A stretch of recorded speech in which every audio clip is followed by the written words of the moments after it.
आजादी के 75वें वर्ष में मनाए जा रहे अमृत महोत्सव पर महिलाओं की आजादी का लेखा जोखा लेना बहुत जरूरी है। आज दुनिया में यह बात सभी स्वीकारते हैं कि भारत की स्थिति विकासशील देश से विकसित देश की ओर तेजी से बढ़ रही है। यह हम सबके लिए खुशी और गर्व का विषय है, लेकिन जब अंतर्राष्ट्रीय स्तर पर इस बात को आंका जाता है कि महिलाओं के सशक्तिकरण के मामले में भारत किस पायदान पर खड़ा है, तो हम नीचे से दुनिया के 146वें देश में से 136, 137 के लगभग आते हैं। फिर मन में यह शंका होती है कि आखिर 75 साल में हम इतना विकसित क्यों नहीं हो पाए कि महिलाओं की सशक्तिकरण अपने सपने को पूरा कर सके। आजादी की लड़ाई के समय महिलाओं की बराबर की भागीदारी थी। उसे देखते हुए जब हमारा संविधान बना तो समानता को लेकर कोई समझौता नहीं हुआ था। इसमें साफ है कि हर व्यक्ति को बराबर का हक होगा। महिलाओं को, पुरुषों को, किसी भी जाति का हो, रंग भेद स्वीकार नहीं होगा। इस तरह मान लिया गया कि हमें बराबरी के आधार पर एक समाज बनाना होगा। इसके साथ साथ यह भी स्वीकार किया गया कि जिस तरह सरकार बनाने में पुरुषों को हक होगा, महिलाओं को भी वोट देने का बराबर का हक होगा। महिलाएं समान नागरिक होंगी, उनको वह सारे अधिकार दिए जाएंगे जो सरकार ने पुरुषों को दिए हैं। आजादी के बाद 3 दिशाओं में विकास के कार्यक्रम चलाए गए। खास तौर पर महिलाओं के आर्थिक विकास के लिए कार्यक्रम चलाए गए। इस कारण कई उपलब्धियां सामने आई, जैसे तमाम महिलाओं के पास स्वरोजगार के अवसर उपलब्ध हुए। एक तरफ महिलाएं फाइनेंस और बैंकिंग से जुड़े सेल्फ हेल्प ग्रुप के माध्यम से छोटे छोटे समूह बनाकर अपनी आर्थिक स्थिति को मजबूत करने में लगी हुई हैं। दूसरी तरफ महिलाओं की शिक्षा का भी विकास हुआ, क्योंकि शिक्षा के प्रति राइट टू एजुकेशन या शिक्षा के अधिकार को संविधान में शामिल करके यह सुनिश्चित किया गया है कि हर लड़की को शिक्षा का अधिकार मिले। हर लड़की के लिए स्कूल जाना अनिवार्य होगा। फिर स्कूलों में प्रवेश या नामांकन के लिए अभियान चलाए गए। इन अभियानों के दम पर से ज्यादा लड़कियों को स्कूल दाखिला दिया गया, उनके परिवार को प्रोत्साहित किया गया। इसके लिए स्कूलों पर जिम्मेदारी डाली गई। ऐसा करने में शिक्षण में भी लड़कियों का विकास हुआ।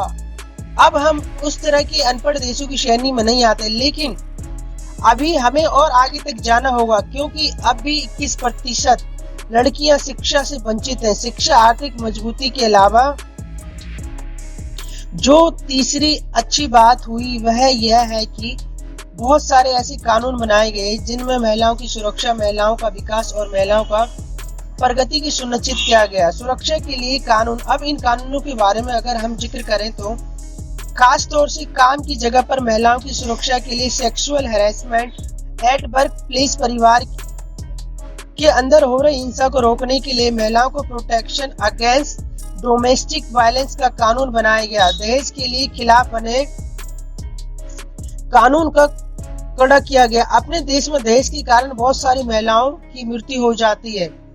उन्हें तरह तरह से प्रताड़ित किया जाता है, उनकी जान ले ली जाती है। इस तरह से 3 तलाक का कानून बनाया गया। यह बहुत महत्वपूर्ण कानून है। इससे मुस्लिम महिलाएं, खास तौर पर मुस्लिम लड़कियों को बहुत राहत मिली। आजकल फोन करके, ईमेल करके, व्हाट्सएप पर तलाक देने की गलत परंपरा चल रही है। यह भी तय हुआ कि महिलाओं की सशक्तिकरण के लिए जो बहुत सारी संस्थाएं काम कर रही हैं, उनको पूरी मदद दी जाए। मैं यह याद दिलाना चाहूंगी कि छठे योजना आयोग को जब प्रस्तावित किया जा रहा था, तब महिलाओं के विकास के लिए एक विशेष नीतिगत अध्याय जोड़ा गया और यह तय किया गया था कि महिलाओं के विकास के लिए खास तौर पर योजनाएं बनेंगी और जिसका खर्च सरकार की तरफ से सुनिश्चित किया जाएगा। फिर नीति आयोग बना। उन योजनाओं के साथ नए महिलाओं विकास अध्याय जोड़े जाते रहे। उसमें नई नई चीजें शामिल की गई। राष्ट्रीय महिला नीति का निर्माण, जिससे कि हर क्षेत्र में, चाहे वह शिक्षा हो, कानून हो, स्वास्थ्य के क्षेत्र में हो, महिलाओं का लेखा जोखा हुआ। फिर पहली महिला नीति के बाद दूसरी महिला नीति 2020 में बनी। 2020 में नई महिला नीति की घोषणा की गई और उसमें यह जरूर देखा गया कि महिलाओं पर किस तरह की हिंसा बढ़ रही है। उस हिंसा को हम कैसे रोकें। मैं उस समस्या की तरफ थोड़ा इशारा करना चाहूंगी जिस समाधान ढूंढने में हमने बहुत देरी की। महिलाओं कि जो मूल समस्या रही महिलाओं को सामाजिक दबाव के अंदर या कह लीजिए सांस्कृतिक दबाव के अंदर जिस तरह से महिलाओं को कोई भी निर्णय लेने का हक परिवार में सीमित रूप से मिलता है। शिक्षा में ले विवाह के संबंध में लड़कियों का क्या विचार है, वह विवाह के लिए सहमत है या नहीं। ज्यादातर परिवारों उन्हें निर्णय लेने का अधिकार नहीं। बड़े पैमाने पर महिलाएं अशिक्षित है, इसलिए भी वह कानून का लाभ नहीं उठा पा रही। यह अपने आप में बहुत बड़ी समस्या है। कानून बना भी दीजिए तो क्या फायदा अगर महिलाएं उन कानून का उपयोग अपने आप को सुरक्षित करने में नहीं कर पाए तो क्या होगा। हिंसा की घटनाएं बढ़ी, ऑनर किलिंग की घटनाएं, बलात्कार, यौन निर्ममता की घटनाओं की संख्या लगातार बढ़ रही है। इसका नतीजा यह है कि लोग बेटियां पैदा करने में डरने लगे।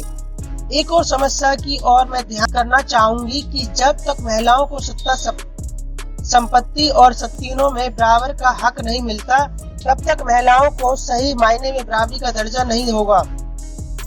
महिलाओं के प्रति भारत की विदेश नीति को भी सक्रिय बनाने की जरूरत है। आज भारत की बात पूरी दुनिया सुनती है, इसलिए हमें अंतर्राष्ट्रीय मंच पर महिलाओं का सशक्तिकरण की बात को पूरी मजबूती से उठाना चाहिए। हम सब महिला संगठनों को महिला आंदोलन को सरकार की मदद से करना चाहिए।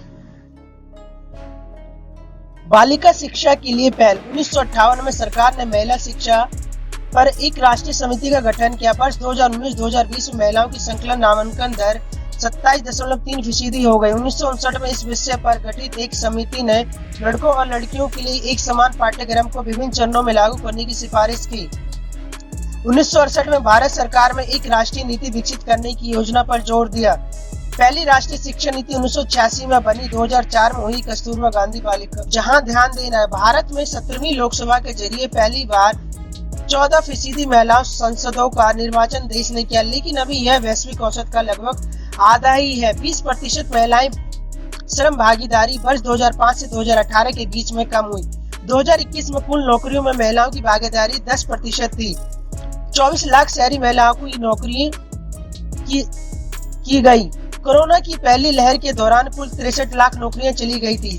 Centre for monitoring Indian economic के अनुसार 37,1503 लाख से अधिक महिलाओं के खिलाफ अपराध के मामले दर्ज किए गए। National crime record bureau report 2020 के अनुसार इस मुद्दे पर अभी बहुत काम बाकी। कोविड-19 के दौरान इनमें बढ़ोतरी देखी गई। महिला समग्र साक्षरता तब और अब।